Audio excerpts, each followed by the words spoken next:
Assalamualaikum warahmatullahi wabarakatuh.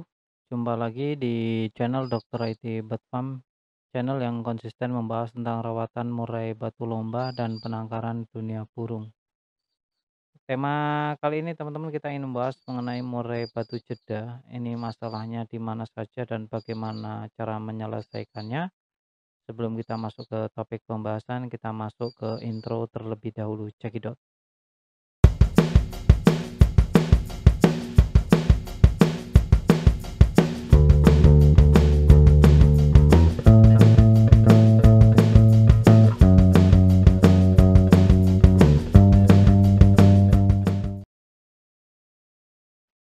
Dalam merawat murai batu lomba kita sering gagal paham teman-teman.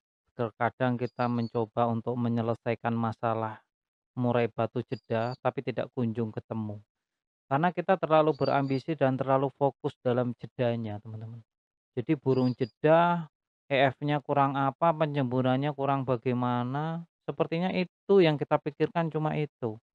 Yang kita pikirkan gimana caranya murai batu itu selalu ingin kerja ngotot ngotot ngotot ya dan prestasi. Pokok poin penting biasanya yang kita pikirkan ketika murai batu kita jeda, kenapa murai batu kita tidak moncer, kenapa murai batu kita tidak, mengeluarkan materi, membongkar materi, ya. Kenapa murai batu kita tidak kerja maksimal, tidak neken lawan. Itu yang selalu kita pikirkan ketika murai batu kita jeda. Kita tidak pernah memikirkan bahwa burung murai batu kita itu dia sedang apa dan sedang bagaimana keadaannya, itu kita tidak pernah memikirkan itu. Biasanya kita tidak mau tahu, ini mayoritas ya, saya tidak ngomong sedikit segelintir orang yang sadar dengan karakter dan kondisi, murai batunya. Yang kita bahas adalah kebiasaan. Jadi, pada umumnya kita itu seperti itu teman-teman, kita tidak mau tahu tentang burung murai batu, ya, dalam keadaannya, yang pengen kita tahu kenapa burungnya tidak kerja itu aja. Ya, kenapa tidak prestasi, kenapa tidak juara, itu yang selalu di pikiran kita itu mindsetnya seperti itu. Padahal kunci untuk merawat burung murai batu setelah terahan mental dan, eee, karakter tadi ya, terahan prestasi, itu adalah tentang kondisi fisik dia teman-teman, ya. Pastikan kondisi fisiknya itu sempurna dulu deh, sehat dulu, keadaan oke dulu deh, ya. Dari kotorannya itu tidak bau menyengat. Dari kotorannya itu tidak berair atau encer yang tidak ada ampasnya sama sekali. Nah, itu dari situ kita harus paham-paham betul. Kalau dari kondisi fisiknya sudah oke, baru kita melangkah ke tahap selanjutnya. Tadi makannya, ada perubahan apa enggak, ya kan? Kalau enggak ada terus settingannya kira-kira kurangnya apa. Jangan lupa pengondisian di rumah juga teman-teman pikirkan, jangan sampai murai batu teman-teman yang biasanya on fire, biasanya prestasi di lapangan, tiba-tiba hari itu dia jeda, lantas teman-teman, mencari tahu gimana nih biar murai batunya nggak jeda. Sedangkan di rumah dalam pengondisian itu salah. Contohnya di sebelum hari lomba, hari Minggu, hari Sabtunya teman-teman taruh di teras, terus digembrong-gembrong sama tetangganya, sama temennya, sama kerabatnya yang main ya, nggak tahu kalau besoknya mau dilombakan ya kan. Pas teman-teman ngambil air atau apa di dalam rumah atau bagaimana nggak paham, akhirnya murai batu itu sempat gembrong-gembrong di rumah. Nah, ini bisa berdampak buruk pada saat di lomba atau di lapangan.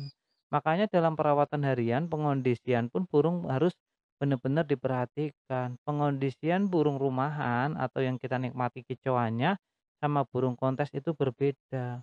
Kalau burung kontes itu tidak bisa kita nikmati di rumah, teman-teman. Kalau kita nikmati di rumah, terus kita lombakan, ya burungnya tidak akan kerja maksimal. Contohnya ya jeda-jeda ini. Jadi banyak banget hal kenapa burung murai batu kita itu tidak kerja. Nggak melulu soal EF kurangnya apa dan harus bagaimana, tapi tanyakan keadaannya, "Kamu kenapa?" Gitu teman-teman untuk memahami karakter dari burung murai batu kita. Burungnya sehatin dulu deh, ini di setiap konten saya selalu seperti ini teman-teman, karena agar tidak gagal paham ya. Kalau kita merubah apapun itu sudah kita rubah tapi nggak ada perubahan, coba teman-teman ingat-ingat deh, burungnya itu ada perubahan apa enggak ya. Dalam artian dari perawatan, dari kondisi burungnya, tadi yang saya bilang dari kotorannya, adakah bau-bau yang menyengat, bau yang tidak sedap seperti tidak pada hari biasa umumnya gitu loh. Teman-teman coba cek lagi kondisi dari burung murai batu, jangan sampai burung murai batu teman-teman itu, keadaannya lagi kurang sehat, tapi teman-teman paksakan untuk dia on fire, ya itu tidak bisa. Ya kalau kita memaksakan yang, fisiknya seperti itu, maka burung murai batu kita bisa jadi malah akan tambah masalah teman-teman. Bukannya murai batunya bisa neken dan bisa mengeluarkan isian, burung murai batu kita yang kita paksakan tadi contohnya, burung saya sepertinya kurang tenaga, burungnya lantas dijemur, nah disitulah burung murai batu kita akan masalah. Nanti burung yang kurang sehat dijemur ya marah burungnya akan sakit ya, nanti burungnya malah akan bermasalah, akan ngembang bulu. Ya, terus malah trouble, terus teman-teman bingung, burung saya kok setelah dijemur kok langsung ngembangin bulu.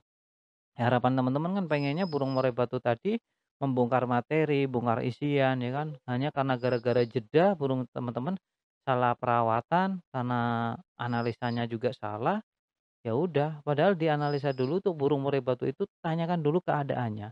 Burung itu sehat dulu, fisiknya oke dulu, dari kotoran tadi saya udah sering bilang, saya ulang-ulang, ya, tidak ada bau yang menyengat, keadaannya oke, tidak ada ngembangin bulu, okelah ke tahap selanjutnya. Jadi pun harus ada tahapan-tahapan sebelum kita menyelesaikan satu masalah. Ingat teman-teman ya, satu ciri masalah murai batu beda dengan murai batu lainnya. Contohnya, sama-sama masalahnya jeda, tapi burung A dan burung B bisa jadi solusinya berbeda karena permasalahannya pun berbeda. Contohnya murai batu A juga jeda, murai batu B juga jeda. Sedangkan murai batu A itu jeda karena sakit, murai batu B jeda karena kurang istirahat. Jadi untuk solusinya beda teman-teman ya. Untuk permasalahan yang sama tapi solusinya berbeda. Nah, untuk ciri-ciri seperti itu kita harus pandai-pandai mengenal karakter dari burung murai batu kita. Jadi makanya untuk murai batu tidak dianjurkan juga untuk selalu digeber terus-menerus setiap minggu.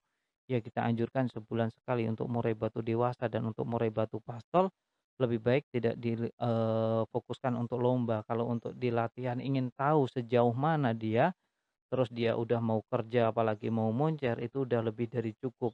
Itu fix kita istirahatkan total, nanti kita mulai mainkan lagi ketika udah ganti bulu. Nah, itu pun teman-teman itu pun harus dengan, waktu yang kita tentukan, tidak boleh asal dan sembarangan, nanti akan merusak burung murai batu kita. Sayang banget kalau kita sudah mendapatkan burung yang bagus, yang oke, tapi akhirnya kita rusak hanya karena ambisi dan ego tidak kita tahan. Nah, itu kan sayang banget teman-teman.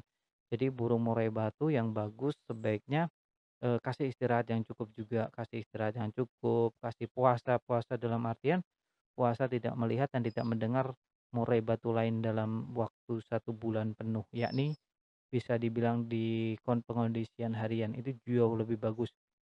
Burung murai batu juga jangan dipancing-pancing saat di rumah, apalagi disetelkan MP3 murai batu lain agar, narung, itu ndak bagus ya teman-teman, ndak bagus. Ini malah yang ada akan hanya merusak murai batu kita. Kiranya cukup ya teman-teman tentang materi murai batu jeda. Jadi ingat, eee, permasalahan sama beda burung, maka solusinya belum tentu sama. Salam lestari, salam prestasi.